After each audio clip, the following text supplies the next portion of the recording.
అధికారం పోయినా బలుపు మాత్రం తగ్గలేదు. నీ బలుపు అనగదీసే బాధ్యత ఇక్కడున్న మా కాంగ్రెస్ పార్టీ కార్యకర్తలు తీసుకుంటారని చెప్పి ఈ టీఆర్ఎస్ సన్నాసులకు నేను చెప్పదలుచుకున్నా. ఆ సన్నాసి దుఃఖం బాధ ఏందని నేను కనుక్కుంటే అక్కడ వాళ్ళ అయ్య విగ్రహం పెడదాం అనుకున్నాడట.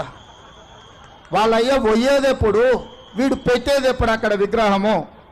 తాగుబోతు సన్నాసుల విగ్రహం ఒకవేళ సచివాలయం ముందల పెడితే ఈ పిల్లలకు ఎవరిని ఆదర్శంగా చూపిస్తారు? పొద్దున్న లేస్తే రాత్రి వరకు తాగి ఫామ్ హౌస్లో పొర్లాడే కేసీఆర్ విగ్రహం ఉండాలన్నా అక్కడ సచివాలయం ముందల? ఇక నాకు మంచి మాటలు రావు కానీ ఒక్క మాట అయితే చెప్పదలుచుకున్నా.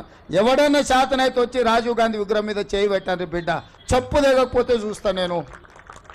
అసెంబ్లీ ఎన్నికల్లో 39 సీట్లు ఇస్తే పార్లమెంట్లో వస్తే 7 సీట్లలో డిపాజిట్ పోయింది, 15 సీట్లలో థర్డ్ ప్లేస్లో వచ్చిన సన్నాసి నీ పార్టీ మళ్ళీ అధికారంలోకి వస్తుందా? నీవు మళ్ళీ రాజీవ్ గాంధీ విగ్రహాన్ని తీస్తా అని మాట్లాడతావా? చింతమడకకు పోతావు బిడ్డ, నువ్వు అనుకుంటున్నావు ఈ చింతపండు అవుతుంది అక్కడికి గిన వస్తే. ఆయనకి ఇప్పుడు తెలంగాణ తల్లి గుర్తొచ్చింది. ఇన్ని రోజులు గాడిదలను కాసినవా? 10 సంవత్సరాలు తెలంగాణ తల్లి విగ్రహం పెట్టలేని సన్నాసి తెలంగాణ గురించి మాట్లాడే నైతిక హక్కు నీకెక్కడదని నేను అడగదలుచుకున్నా.